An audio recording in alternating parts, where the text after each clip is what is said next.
Saints quarterback Derek Carr has retired. As senior NFL writer Jeremy Fowler joins us now. He had revealed that he had actually injured his shoulder late in last season, was contemplating surgery. So how did he come to this decision? Yeah, Hannah, really for the last 5 to 6 weeks, the Saints and Derek Carr have been trying to figure out what's best and how to proceed with this shoulder issue, which tests revealed, as the Saints just said, a labral tear and degenerative damage to his rotator cuff, potentially. So these are major issues. You imagine trying to throw on that. So really before then, the feeling was like, hey, we restructured his contract. We can move forward with Derek Carr, even though there was some talk about a potential trade at one point. That never happened. So it seemed at one point in the offseason he was going to be the quarterback in 2025. So really when he started throwing again, then he felt the issue, talked to the Saints, reported it.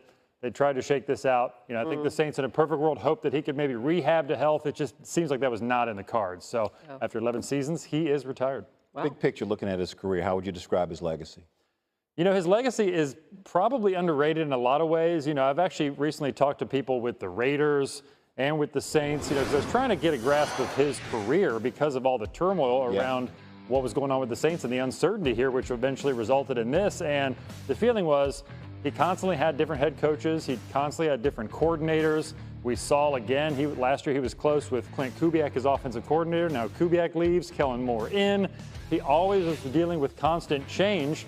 And really he's viewed as a very talented quarterback, a very good quarterback, maybe not a breakthrough quarterback that got you over the hump. And I think the Raiders felt that, like, hey, we gave it a run. It just didn't work overall in the end.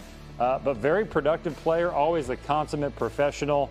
And played, you know, he was a tough guy. He played through injuries. It took this kind of serious injury to eventually knock him out. But most every year he was 15, 16 games in. Yeah, and through very difficult times with the Raiders, he often had to speak on behalf of the organization and handled that really well. I just want to say they have 3 guys now, right? So they draft Tyler Shuck, and the second round they have Spencer Rattler. They have Jay Kaner. Who's the next quarterback of the Saints? What's it looking like? Well, Shuck, with his experience, played a lot of years in college. He's older, in his mid-20s. He was coveted by a lot of teams in the draft, picked 40th overall. He's got higher billing than, say, Spencer Rattler, who right now would be the backup or maybe the 1A, but he was a 5th-round pick.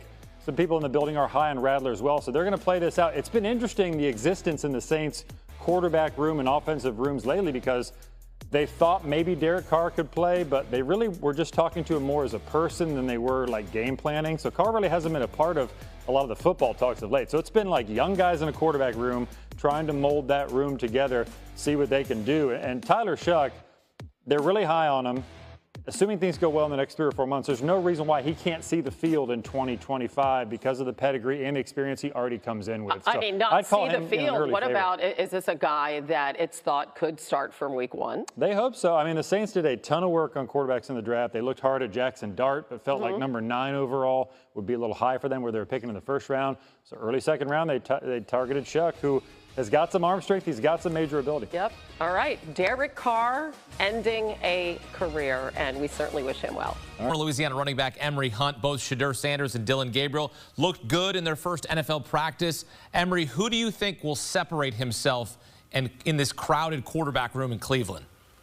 It'll be Shedeur Sanders, and I've said this since Ben. When you think about who can thrive in chaotic situations, no one has been more prepared to do that than Shedeur Sanders. You go back to Jackson State the first year without Travis Hunter. Then you go to Colorado the first year when everyone just kind of laughed at Deion Sanders taking this power forward job. He's going to get creamed. And they go out there and he put up 500 yards and 5 touchdowns in the upset win over TCU. So no one is more prepared for this situation than a Shedeur Sanders. But what I like about this for both quarterbacks is the fact that this is a true open competition. So if you're Dillon Gabriel, you have experience more so than Shedeur, because you played 6 years at 3 different big-time programs, and you put a lot of things on tape. And so now, because you're in a preseason situation, when you're 2 rookie quarterbacks, Joe Flacco's probably going to play a series, if that, and Kenny Pickett's probably going to play 2 series. So you 2 guys will get ample time to put together some great tape in the preseason, which not only bodes well for your chances to not only start,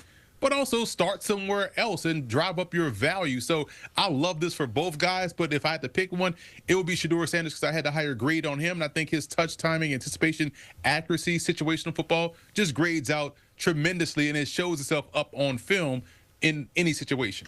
Whoever can deliver, that's all I care about as a Browns fan. Doesn't matter who it is.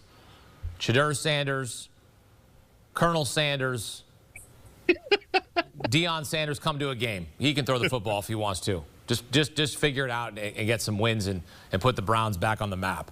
Another quarterback looking to take charge at rookie minicamp, Jackson Dart. The Giants traded back into the first round to take the Ole Miss quarterback. He was slinging it at camp on Friday, competing with two veterans, former Browns quarterback Jameis Winston and the Super Bowl winner Russell Wilson.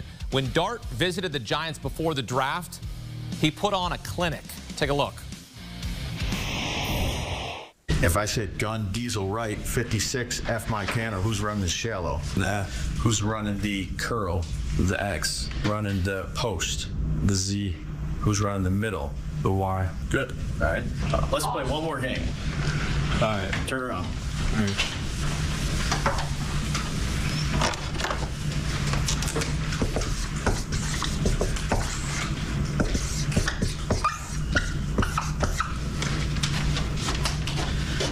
Turn. Toss. If you would have pointed the other one out. Good. Thanks, buddy. Good work.